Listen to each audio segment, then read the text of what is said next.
Olá, alunos do sexto ano. Vamos começar mais uma aula essa semana.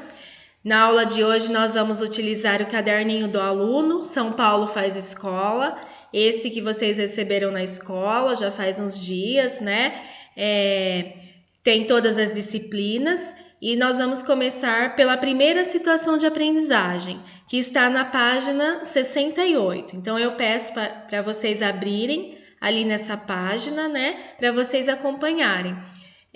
Começamos com o tema célula como unidade dos seres vivos.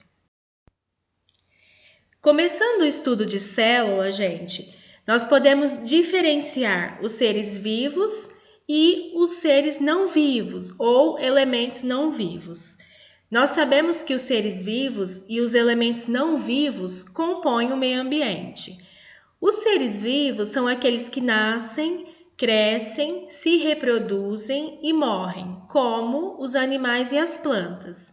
Os elementos não vivos são aqueles inanimados, ou seja, que não possuem vida, mas que também são da natureza, né? Que fazem parte da natureza, como o ar, a água, o solo, as pedras.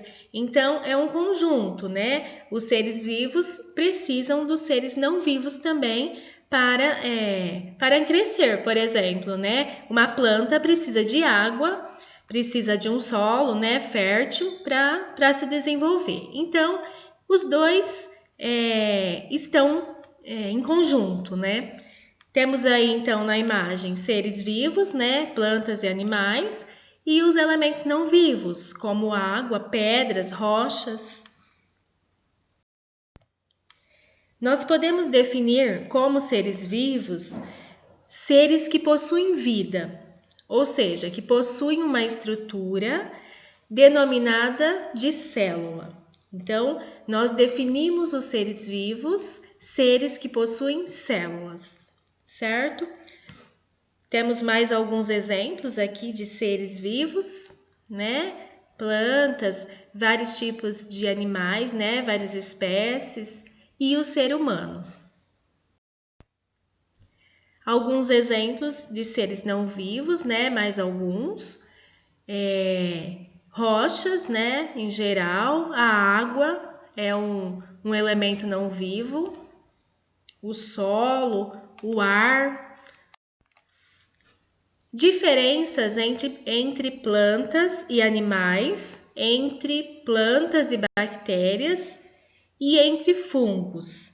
Essa diferença se dá pela quantidade de células que um ser vivo possui. Por exemplo, as bactérias são seres que possuem apenas uma célula. Então, elas são chamadas de seres unicelulares. Existem bactérias de vários formatos, né? Mas todas são unicelulares, possuem apenas uma célula. Como vocês estão vendo, né? Vamos ter vários formatos de célula, na forma de cocos, na forma de bacilo, na forma de espirilo, certo? Mas todas são unicelulares. Temos na imagem ao lado alguns tipos de fungos. Os fungos, eles podem ser unicelulares ou pluricelulares. Pluricelulares significa que possuem várias células. Então, temos como exemplo o cogumelo, aí, né? O bolor do pão. O cogumelo, gente, é um ser pluricelular, ou seja, ele possui várias células. Já a levedura, que é o fermento que a gente utiliza para fazer pão, por exemplo, é um ser unicelular, só possui uma célula.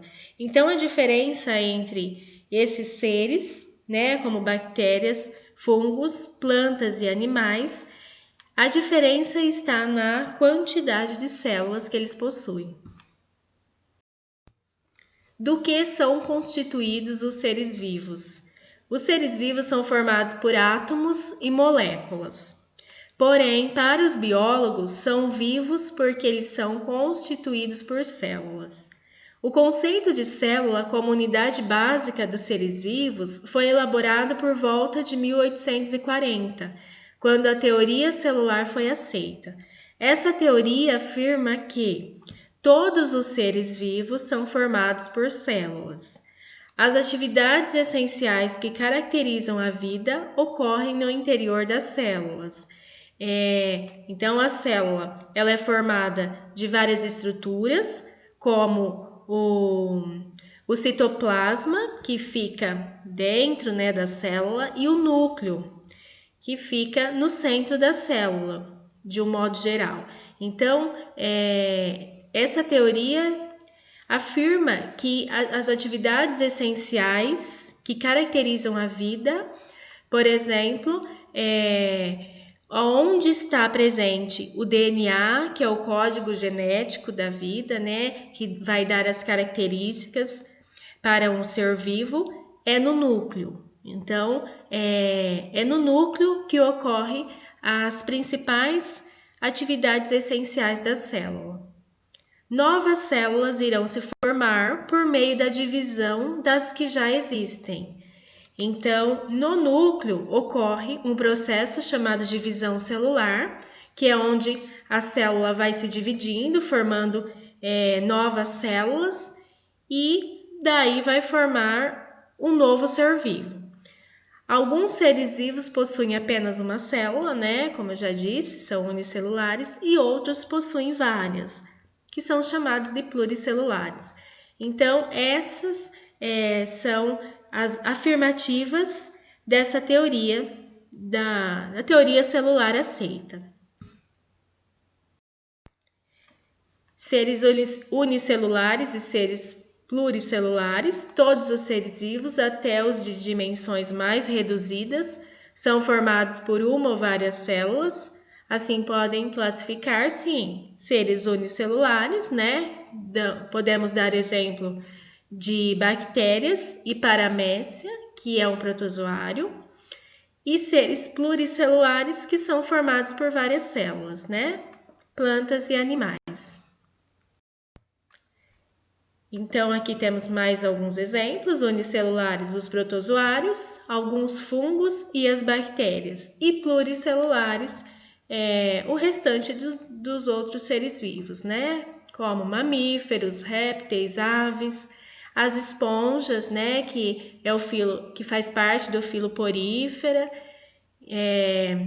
é um ser que possui várias células também. E as pteridófitas, que faz parte de um grupo de plantas, né? Do grupo vegetal, então são pluricelulares. Pessoal, eu encerro a nossa aula, espero que vocês tenham entendido. Façam as atividades propostas utilizando esse caderninho, São Paulo Faz Escola, e qualquer dúvida, a professora está à disposição. Tenha uma ótima semana de estudos.